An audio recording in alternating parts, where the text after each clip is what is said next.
There are about 15 to 15.5 million refugees and internally displaced people in the Middle East, 15 to 15.5.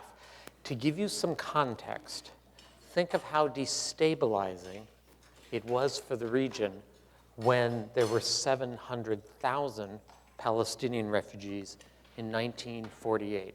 This is 20 times that number. Healthcare itself has become an object of attack. And what is remarkable is not only how pervasive that is, but how neglected the problem has been on the international agenda.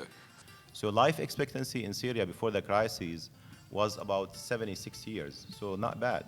And right now, the life expectancy is about 56 years. So in 4 years, we lost 20 years of life expectancy in Syria.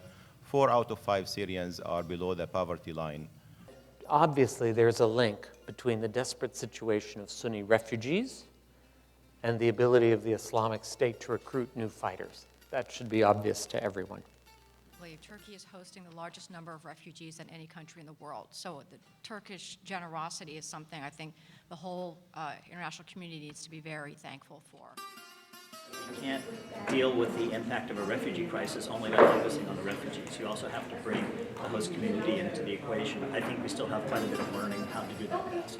When we go back to the magnitude of the financial needs, they are, it's really hard to get your head around how much funding is required, and we are not close to meeting the needs. And the UN appeal for Syria, the Syrian crisis is $8 billion. The UN appeal for Yemen is $1.6 billion. The UN appeal for Iraq right now, and it's just a very kind of slimmed down appeal, is $500 million.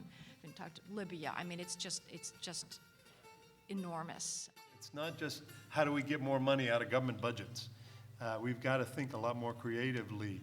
You know, we in America spend more money buying Coca-Cola than all the money that's going into Syria. So there's some private sector money out there that we need to tap into. You need to have that ability of humanitarian machinery to sort of step in and do the life-saving work, but it needs to work hand in glove with the development side so that you can start to put in place systems and national capacity that where over a protracted period the funding internationally can't be sustained. So something has to be done nationally to provide that kind of those services to the people in need.